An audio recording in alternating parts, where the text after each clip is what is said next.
एक जानवर की जान आज इंसानों ने ली है।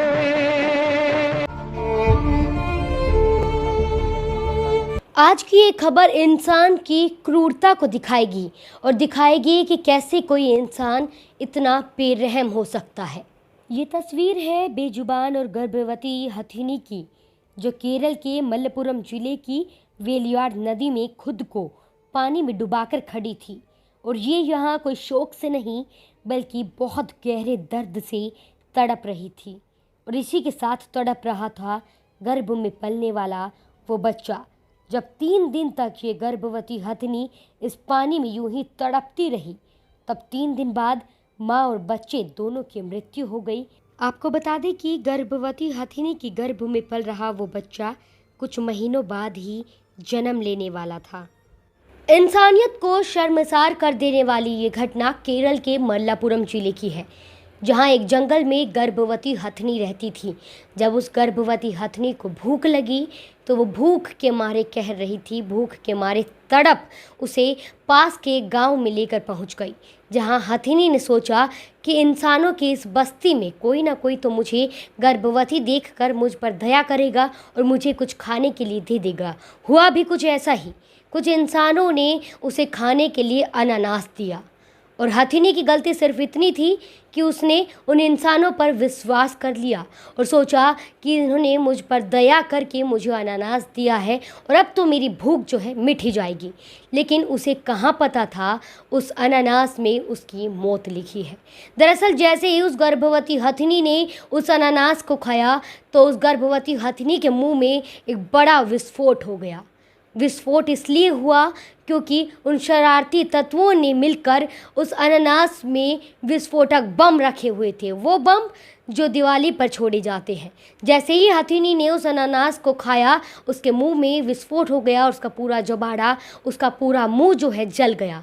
लेकिन उसके बावजूद भी हथिनी ने उन हैवान कहे जाने वाले उन इंसानों की तरह किसी को हानि नहीं पहुंचाई, बल्कि वो हथिनी जो है चुपचाप उस गांव से निकलकर पास की एक नदी में जाकर वहां पर उसमें पानी में जाकर खड़ी हो गई और वहां पर उसने गांव में किसी को कोई हानि नहीं पहुंचाई, ना ही उसने कुछ उत्पाद मचाया। वो अपने गर्भ में पल रहे छोटे बच्चे को लेकर पास की नदी में जाकर खड़ी हो गई। खड़े होने की वजह ये थी क्योंकि उस हथिनी से अपने गर्भ में पल रहे बच्चे का वो दुख और अपना वो दुख जो है सहा नहीं जा रहा था, क्योंकि उसका पूरा मुंह जल चुका था, उसकी पूरी जो सूंड है वो भी जल चुकी थी, इस पर मक्खियाँ बैठ रही होंगी। इसलिए उसने सोचा कि नदी में अगर जाकर पानी में खड़ी रहूंगी तो शायद कुछ दर्द जो है वो कम होगा। आपको बता दें कि वो हथिनी अपने गर्भ में पल रहे बच्चे को लिए 3 दिन तक लगातार वहां भूखी जो वो हथिनी वहां पर खड़ी रही। विस्फोट होने के बाद हथिनी का पूरा मुंह जल गया था। अंदर से हथिनी तड़प रही थी, लेकिन वन विभाग के मुताबिक उस तड़प के बावजूद भी हथिनी ने गांव में किसी को कोई हानि नहीं पहुंचाई और हथिनी वहां से चुपचाप निकल गई और पास की एक नदी में जाकर पानी में खड़ी हो गई। लेकिन हथिनी जाते जाते भी हैवान बने उन इंसानों को असली इंसानियत का वो पाठ पढ़ा गई। 3 दिनों से गर्भवती हथिनी उस पानी में भूखी खड़ी थी और उसकी गर्भ में पल रहा था वो छोटा बच्चा, जिस भूख की तड़प ने उस हथिनी को और ज़्यादा बीमार कर दिया था और हथिनी दिन बर दिन कमज़ोर होती जा रही थी। जिसके बाद वन विभाग के अधिकारियों ने 2 हाथियों को बुलाया और उस हथिनी को मदद के सहारे बाहर निकालना चाहा। जिसके बाद देखिए इन तस्वीरों में साफ दिख रहा है कि वो इंसान भी इस गर्भवती हथिनी का दर्द नहीं समझ पाए जो इस हाथी ने समझ लिया। और ये हाथी बार बार अपनी सूंड से इस गर्भवती हथिनी को सहला रहा है, इसके दुख को कम करने की कोशिश कर रहा है। केरल में गर्भवती हथिनी की निर्मम मौत के बाद सोशल मीडिया पर मानो लोगों के गुस्से की बाढ़ आ गई है और रतन टाटा ने भी ट्वीट किया और इस घटना को हत्या करार दिया। विराट कोहली ने इस पर ट्वीट करते हुए इस घटना को कायरतापूर्ण कहा है। इतना ही नहीं, इस पर सियासत भी गर्म है और सभी बॉलीवुड नेता भी इस घटना के बाद हथिनी के लिए न्याय की मांग कर रहे हैं। गर्भवती हथनी की इस मौत पर कांग्रेस परिवार में भी घमासान मचा हुआ है। कांग्रेस परिवार की बहू और बीजेपी सांसद मेनका गांधी ने भी अपने भतीजे और केरल के वायनाड से सांसद राहुल गांधी पर ढेरों सवाल खड़े कर दिए हैं। मेनका गांधी ने कहा कि आखिर राहुल गांधी गर्भवती हथनी की इस दर्दनाक मौत पर चुप्पी क्यों साधे हुए हैं। ये मल्लापुरम जो है वो एक ऐसा डिस्ट्रिक्ट है जो पूरे देश में शायद सबसे ज़्यादा डिस्टर्ब्ड है, जो रोज़ के रोज़ एक ना एक कांड मल्लापुरम से निकलता है। ये जानवरों को तो मारते ही मारते हैं। वहाँ के पंचायत लोग हाथियों को ही नहीं, वो जहर फेंक देते हैं, हजारों जानवर एक साथ मर जाते हैं, चिड़ियों को मारते हैं, कुत्तों को मारते हैं। वहाँ रोज़ के रोज़ मारा पीटी होती है। इतने सारे औरतों को मार चुके हैं। ये हिंदू मुस्लिम लड़ाई करके लोगों के बाजू काट देते हैं। बहुत भयानक स्थिति है मल्लापुरम की, और ऐसे लगता है केरला की सरकार उनसे डरती है, क्योंकि वहाँ कोई कार्रवाई होती नहीं है। जो सबसे कमज़ोर एडमिनिस्ट्रेशन के लोग हैं उनको मल्लापुरम भेजा जाता है। अब सवाल ये है कि केरला सरकार करती क्या है। हर साल 600 के करीबन हाथी मारे जाते हैं केरला में, यानी कि हर तीसरे दिन एक हाथी मरता है, और वो भी मंदिर इनको मारपीट करके मारते हैं। ये इनको परेड पर ले जाते हैं धूप में, और अगर वो घबरा करके इधर उधर घूमते हैं तो उसी वक्त उनको मार देते हैं।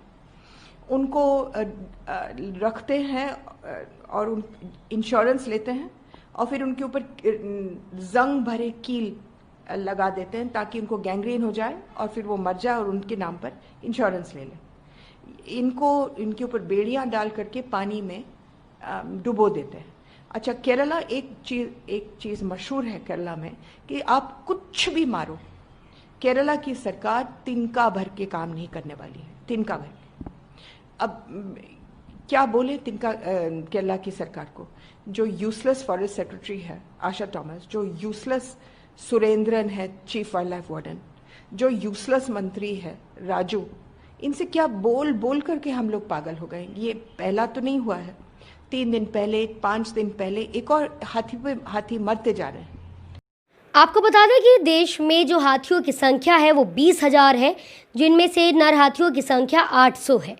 लेकिन एक आंकड़ा ये भी जान लीजिए कि अभी तक पिछले 20 साल में किसी भी हाथी की मौत जो है प्राकृतिक तौर पर नहीं हुई, या तो फिर रेलवे ट्रैक के बीच आकर, या सड़क हादसों में, या कई बार शिकारी उनके दांत निकालने के चक्कर में भी उनका शिकार कर देते हैं। साथ ही ये जानना भी आपके लिए बेहद ज़रूरी है कि वाइल्ड लाइफ प्रोटेक्शन एक्ट 1972 के तहत अगर कोई भी इंसान किसी जानवर को मारता है तो उसे 3 साल की सज़ा और 25,000 का जुर्माना भी भुगतना पड़ सकता है, और दोबारा ऐसे करने पर 7 साल की सज़ा भी है।